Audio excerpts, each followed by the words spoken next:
New this week from Marvel Comics, Avengers Twilight #1, written by Chip Zdarsky, art by Daniel Acuna. Let's talk about it. Avengers Twilight is the kind of serious, literary prose that comic book fans have been pining after for decades. And of course, it's Chip Zdarsky who finally delivers. Zdarsky has had a distinguished career in comics, most recently at Marvel, concluding his Daredevil run, which ran for something like 70 issues with events. Zdarsky's Daredevil was a poignant, nuanced comic that was reflective of the state of affairs through the pandemic and the Trump presidency. Zdarsky didn't shy away from talking about current issues like police brutality, racism, and the capitalistic scheme that is our national prison system. We even saw the citizens of New York vote to elect Wilson Fisk, the kingpin, the mayor of New York City, which is a very clear parallel to the election of Trump. All of this and more is proof that Zdarsky knows how to write a challenging, thematic, and valuable superhero story. And that remains evident in Avengers Twilight. But what exactly is Avengers Twilight even about? For comic book fans in the know, I'll repeat the quip I saw on comicbookmovie.com. I don't know if they came up with it or they were just quoting it, but they called Avengers Twilight Marvel's Kingdom Come, which is of course the legendary DC Comics title from Mark Waid and Alex Ross. Kingdom Come sees DC's heroes in a future United States with all of the personal tragedies, factionalism, and geopolitical intrigue in between.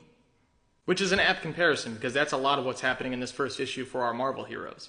This issue sees an aged Captain America voluntarily stripped of his superhuman abilities, struggling to advance to a rapidly advancing technological society, and still reeling from the horrific events of the mysterious H-Day, which saw the death of the majority of heroes that we know and love. This issue tackles subject matter that superhero comics typically shy away from, such as the dangers of a world of superhumans, or the encroaching influence of technology and media into our lives to the point of control. We even get conversations about historical revisionism and the nature of heroism itself. Subject matter that is inherently difficult, but Zdarsky discusses eloquently. Additionally, Daniel Acuna's art in this issue is stunning. It's hyper-realistic, it's nostalgic of contemporary American artists like Norman Rockwell, with these vibrant, futuristic touches that create these still images that you almost can't bear to look away from. If you have ever wanted a portrayal of Marvel Comics with an intelligent, self-conscious, bleak edge, then Avengers Twilight will not disappoint. With issue #1 promising a brutal, conspiratorial, unpredictable future for the entire roster of Marvel characters. Certainly no one is safe, things are not what they seem, and the fight is not yet finished. Okay, now let's take a look inside the issue. This is such a powerful page as Cap questions his own legacy of heroism. Starting this story off with Old Man Cap, Luke Cage, and Matt Murdock is such a good idea. I love this so much. There's something so wholesome about Cap cooking, towel over his shoulder, his little glove on. God, I hate this little asshole. He must be Tony's son.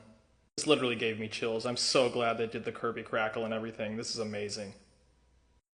And this is really cool. They included the first appearance of the Avengers in the back half of the issue. They didn't have to do that. That's cool. Thank you so much for watching, and I would love to hear your guys' reactions to this issue. Do we like it? Is it going too far? What are some of your guys' theories for what we have in store for us for this series? Remember to support your local comic book store and grab Avengers Twilight #1 in stores now. Chip Zdarsky. Zdarsky. Zdarsky. Zdarsky. Zdarsky. Zdarsky. Zdarsky.